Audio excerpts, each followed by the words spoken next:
Alors, depuis le 27 janvier, je travaille sur une nouvelle façon de créer que j'ai appelée l'art télépathique.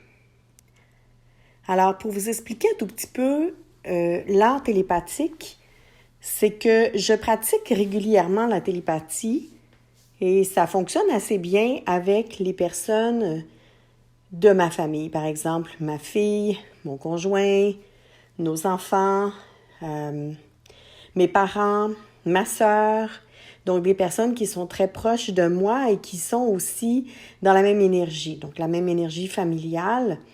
Et donc souvent, je vais penser à une personne et puis quelques secondes après, le téléphone va sonner. Ou je vais aussi demander, souvent je vais penser à ma fille et lui dire appelle-moi. Et généralement, dans quelques secondes après, elle m'appelle. Alors ça fonctionne. Et je pratique ceci depuis que je suis toute jeune. Mon père m'a enseigné comment développer cette habilité. C'est quelque chose qui se développe pour tout le monde. C'est pas juste pour quelques personnes, mais il y a des personnes qui croient pas à ça. Hein? Alors, voilà. L'art télépathique m'est venu donc en intuition de démarrer ce projet. Donc, c'est une création. Je me connecte à l'énergie de quelqu'un ou d'un organisme.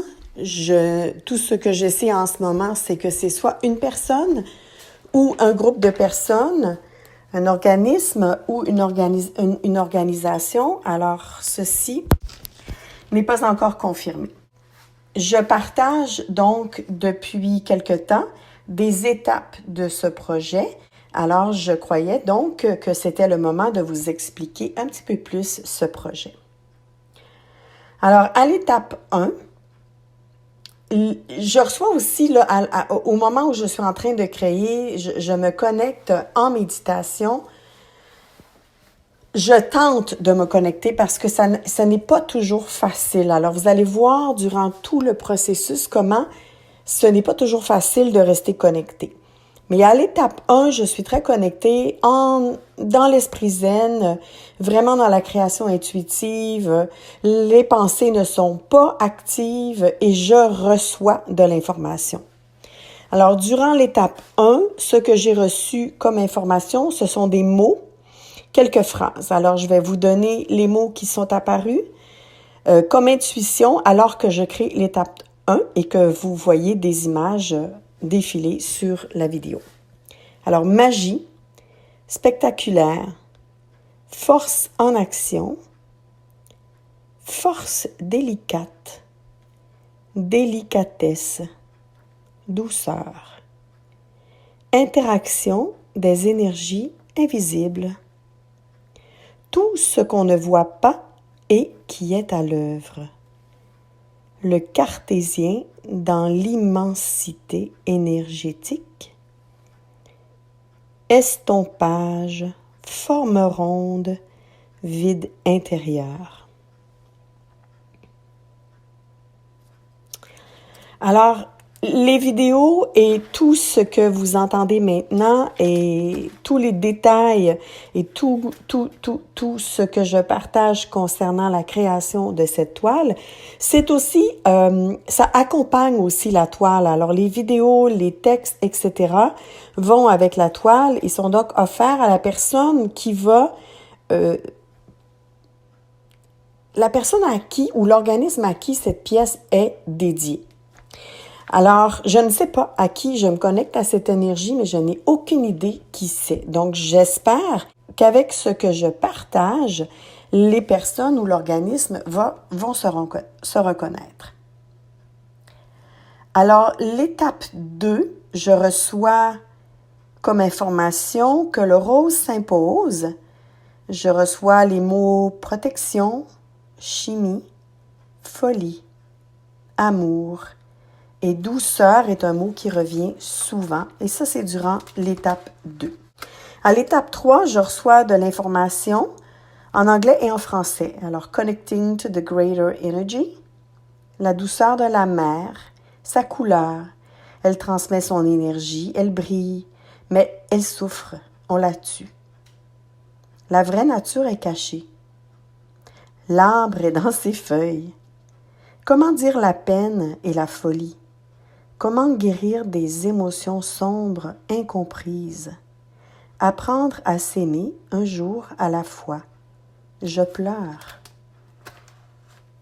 Cette toile me touche profondément à l'étape numéro 3. Aimez-moi comme je suis, sans force et tout en faiblesse, durci par le temps. La danse me fait du bien. Alors, ce sont des paroles qui me sont inspirées durant la création. À qui elles s'adressent, je ne sais pas. Je me connecte à cette énergie et je ne sais pas à qui je parle et à qui ou pour qui je crée actuellement. L'étape 4 s'est produite le 21 février, le jour de ma fête. Je reçois silence, silencing the mind, silencing the mind. Things are not what they seem. Destruction mode, thinking has arrived. Alors, ce que je comprends de l'étape 4, c'est que je n'arrive pas à me connecter. Je suis dans la réflexion de qu'est-ce que je dois faire sur cette toile et je n'arrive pas à taire les pensées, je n'arrive pas à entrer dans l'esprit zen, dans le silence. L'étape 5, je suis en reconstruction, je n'ai pas filmé, j'ai complètement oublié de filmer. Mais je n'ai pas de connexion. Je ne sais pas où ça s'en va à l'étape 5. À l'étape 6, n'ayant pas filmé l'étape 5, j'arrive à l'étape 6 toujours déconnectée. Je regarde avec un œil critique ce que je n'aime pas. Et je réfléchis et je retrouver l'esprit zen. Le mot liberté revient souvent et le mot complexité. Et puis, silence.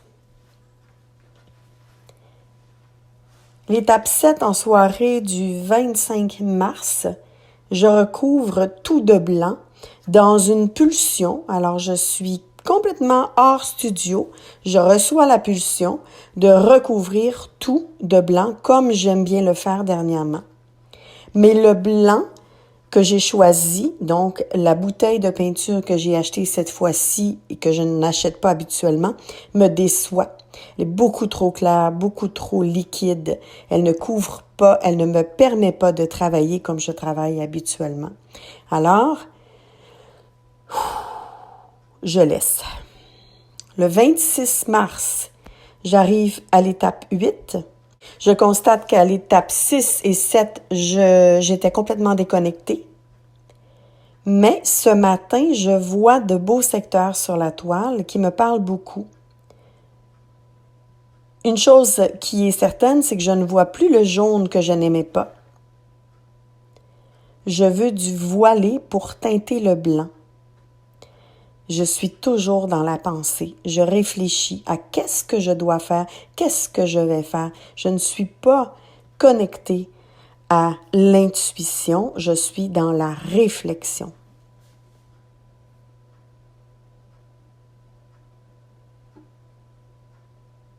Et je suis toujours insatisfaite. L'étape 8 se poursuit, je change de palette, il n'y a rien qui fonctionne, je détruis tout.